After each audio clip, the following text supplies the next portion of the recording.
What's up, guys? Dana Lynn Bailey here, and today we're gonna be talking about the 5 things you need to know before you start your first.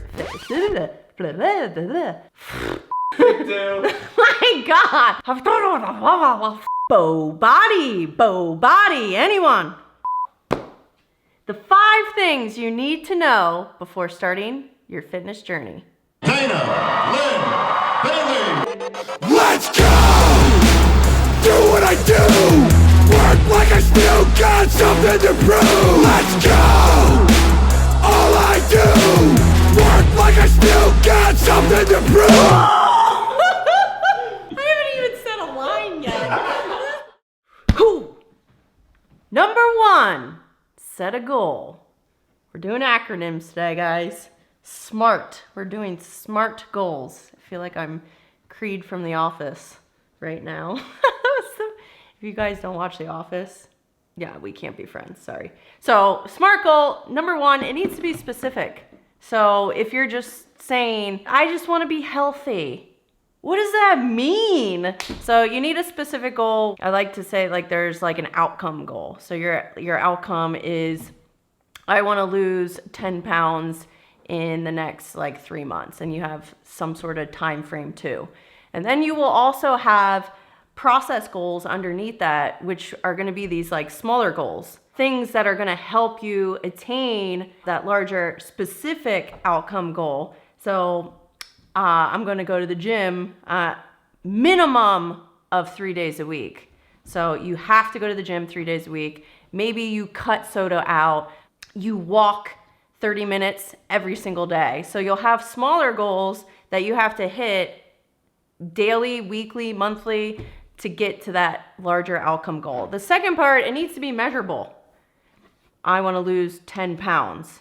Your measure is losing 10 pounds. And it doesn't have to be a weight loss thing. Maybe you need to gain weight. Maybe you're looking to get stronger. So setting a goal is going to help you go to the next part, which will be number 2, but we'll talk about that later. So measurable, you just need to have some way to track your progress, whether that's a weight loss, weight gain, maybe strength. I just want to get 1 pull up, so some sort of measurement. Number 3, the A is for, it needs to be attainable. Guys, let's be realistic. So I'm going to keep going with this like weight loss. It's the easiest one. It needs to be realistic. You can't say, I want to lose 50 pounds in this month, in 1 month. 1, not realistic. 2, it's also very not healthy. If you're going on the weight loss journey, a good standard is 1 to 2 pounds a week. That's it. That is attainable, and that will be the healthiest way to get to your journey. Be smart with creating your fitness goal. Rewarding. Why are you doing it? The thing is, you need to find out your why. Why are you doing this? Is it a physical thing, an emotional thing? Is it going to make you feel better? Is it a financial thing? Those can all be things, but you need to figure out your why. I can't tell you your why. It could be because you want to live longer, or because you want to be able to run around and play with your kids and you don't want to be winded. There's so many different whys to why you could be choosing to start this fitness journey. So it needs to be from you, not from anybody else, but you have to figure out your why, because that is also going to help your motivation factor for the long run. So you just keep that, why am I doing this? Why am I doing this? And it will keep you on track. And the last but not least is time bound. So if you don't set a time limit, when is it ever gonna get accomplished? So there has to be some sort of like trackable, time bound thing. And again, that will all go back to like being realistic, being attainable. Make sure this time bound thing, there just needs to be a date. If you don't set a date, it's just never gonna happen. There needs to be some sort of timestamp so that you're working towards a specific date. If you miss the date, 1, it's not the end of the world, but 2, that's just going to hold you a little bit more accountable in the long run. So SMART goals. I am such a teacher right now. Back to class. Whoa! Whoa! Number 2, make a plan. Now that you have your goal, how are you going to get to your goal? So you got to make your plan. And this goes with nutrition and diet and cardio. And there is only one rule. The best plan for both your diet and your workout has to be something that you enjoy and that you like, so that you are going to stick with it and be consistent. But there's no, I guess, like perfect way of dieting or perfect way of training to get to certain goals. Like if we all have this like weight loss journey goal, there's no specific type of training that you have to do in order to get there, because everyone is different. I do not like running on the treadmill. So guess what?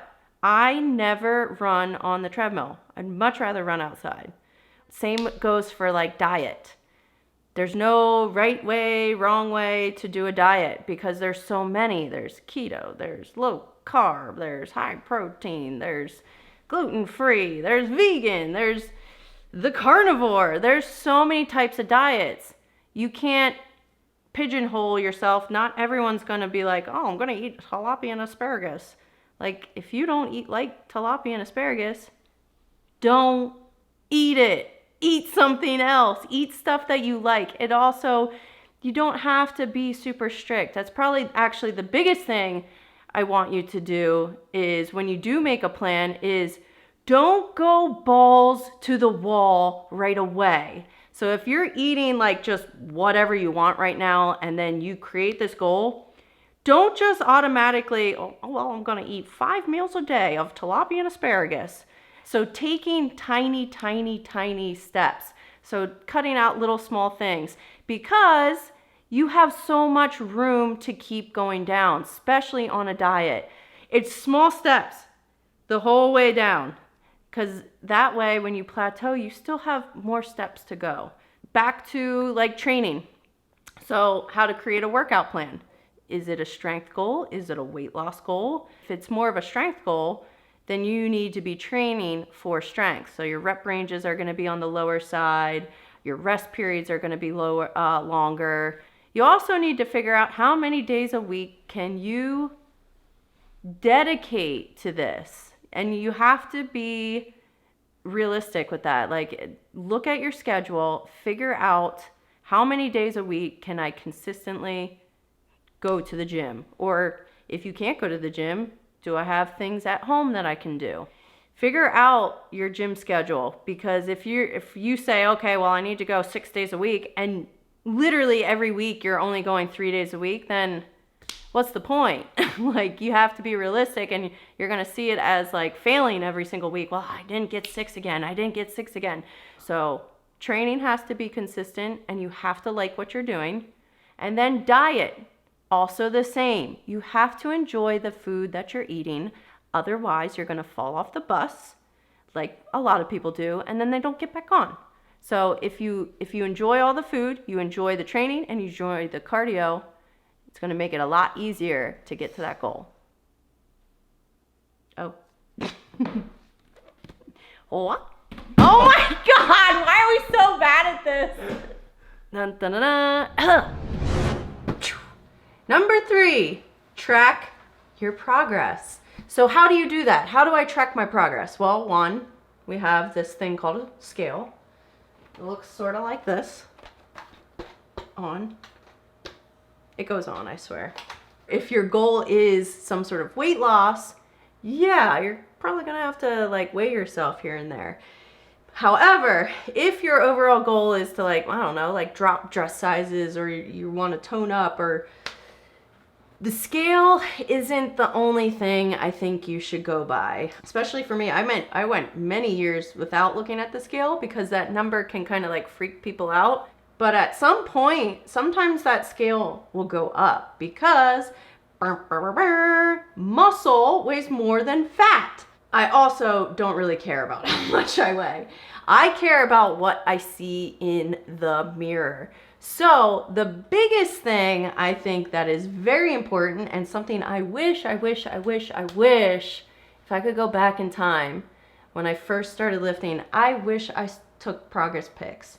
And I know it can be like super uncomfortable, especially if you're like new to lifting, new to this whole fitness thing. There's a couple reasons why I think you need to do them. Number one is you can watch yourself actually improve. I would say doing progress pics, either depending on how long of goal you have, if it's like a 6-month time frame, like every 2 weeks, maybe even every month, so that you see a bigger difference, it can actually be a little bit of a motivation factor, which is number two. It helps with motivation. You see yourself every single day. I look in the mirror and I feel like I don't change at all. If I start adding a little cardio, I start like actually doing my number one rule, which is cutting out wine a little bit, just Saturdays. But you're not going to actually see those goals because you see yourself in the mirror every single day. So you're not going to see those little tweaks. So progress pics are going to help you stay motivated. And it also holds you accountable. Did I stick to my diet? Was I faithful in sticking with those guidelines? Was I faithful with my workout plan and with my diet plan and with my cardio plan? And if you were not, that is why your progress pics have not changed, or maybe they got worse. So it holds that accountability. But then if they're getting better, it holds that motivation factor. So it will help you keep working towards that bigger outcome goal. So there's a couple rules with doing your progress pics. I hate that there's so many people out there doing like challenges and stuff. And like the first picture is them like all slumped over like, and then the next picture they're like that's not a side by, you can't compare those. Number one, find a nice blank wall. Number two, same lighting. Also do it at the same time of day. You're gonna look different from the very start of the day until the end of the day. Like same goes with weight. You can't weigh yourself in the morning and then weigh yourself at night. It's gonna be different. Same place, same lighting, same time of day. Wear the same outfit. First thing in the morning is generally when I would do everything. Lastly, but not least, the same exact poses. You have to decide, like, do I want to flex? If you're going to do flexed, all of them have to be flexed. Just stand straight, shoulders back, your front pose. I would do a side pose, and then we would do a back pose. You have to do the same standing every single time, but you cannot compare this to this. There's just no comparison, but you can compare this to this. So, number 3, track your progress. Number 4, be prepared. Failing to prepare, you are preparing to fail. Easy thing to do so that you can be prepared is, especially with your diet, is cooking in bulk. I have these guys that cook everything for me, which I can also talk about why I think most people should use this. Cook all your food. So I have one thing full of vegetables, one thing full of protein, another thing full of carbohydrates. The night before, you portion out all of your meals. You bring however many with you to work, or the amount of hours that you leave the house, you should have food with you. So then you're less likely to do the old, let's do a little drive-by in McDonald's and just pick up a little fry and burger. Blah. Don't ever do that. So if you are prepared, you're less likely to mess up. Also, on the gym side is, before you get to the gym, write your workout. My first book that I did was the Olympia Prep Journal. And every day before I worked out, I wrote my workout. So one, I spent less time like, what am I gonna train today? What should I start with? How many sets should I do? So you spend less time like procrastinating and trying to figure out what to start with. When you already have it written down, you get in, you do what you prescribed, and then you get out. Here's another one. Sign up to DLB Daily. I will do that work for you. Plug. So where this comes into play, I hear all the excuses in the world like, I don't have time to meal prep. I am so busy. I work, and then I have to take the kids to soccer practice, and then I have to go to the gym, and there's just not time. I just felt not enough time to prep my food. Well, guess what? Those excuses are like far and beyond, like you can't use them anymore.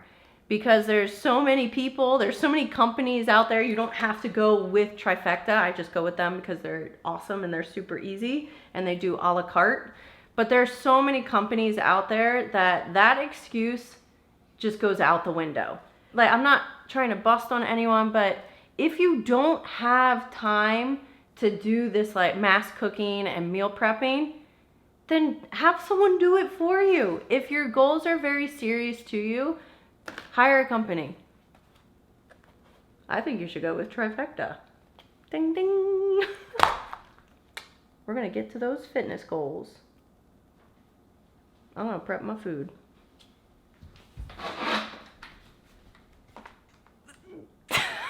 I'm nervous. You're gonna catch this? Do it. Number 5, find a good support system. So number 5 is actually the one I think I wanted to talk the most about. Is I'm going to say something and it's going to seem very weird. Not everyone's actually going to support you. As weird as that is, fitness is weird, man. Like, fitness provokes a lot of like emotion, I think, from people.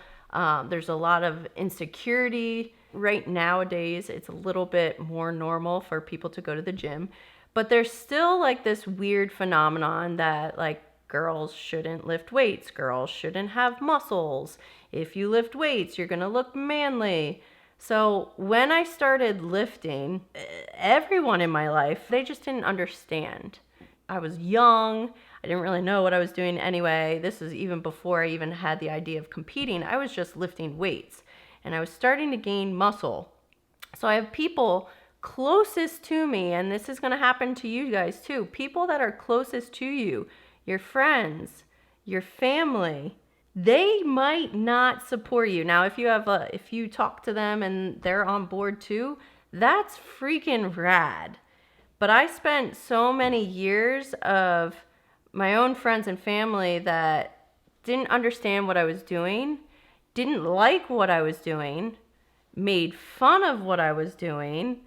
And then I even had people on the internet, random strangers telling me like how gross I am, I look like a man, where are your boobs, like that whole thing. So there's a lot of negativity that I think comes with fitness. And I think it's mostly based on everyone else's insecurities.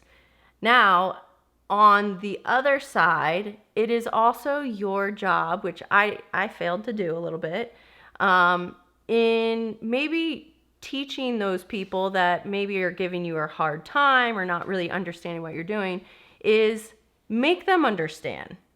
And I didn't teach them why I was doing it. And I was doing it because it actually made me feel good and it made me like my body. They just thought like, oh, Dana's just like doing steroids and because she has muscles now. So automatically I'm doing steroids because girls, I guess, somehow can't make muscles without steroids. I remember sitting my mom down. She asked me, she's like, so do you do steroids? I'm like, Mom, are you kidding me? Like, I was a teacher at the time. I'm like, I'm teaching health class.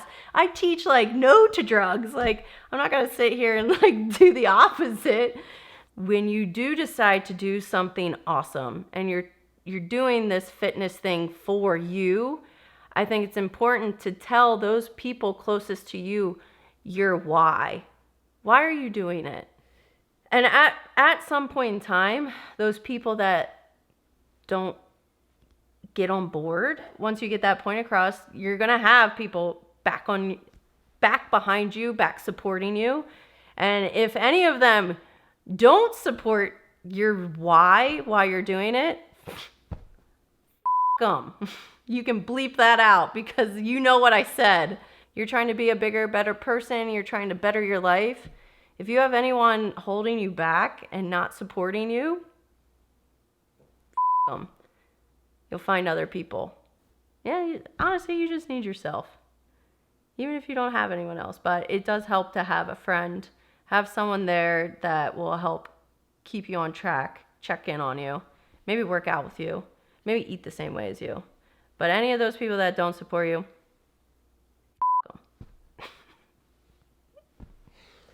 oh, back to, I always forget it every time. And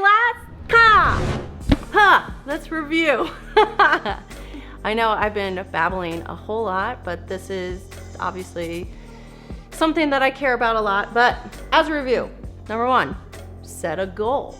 Number 2, then you make your plan. That goes with diet, training, cardio.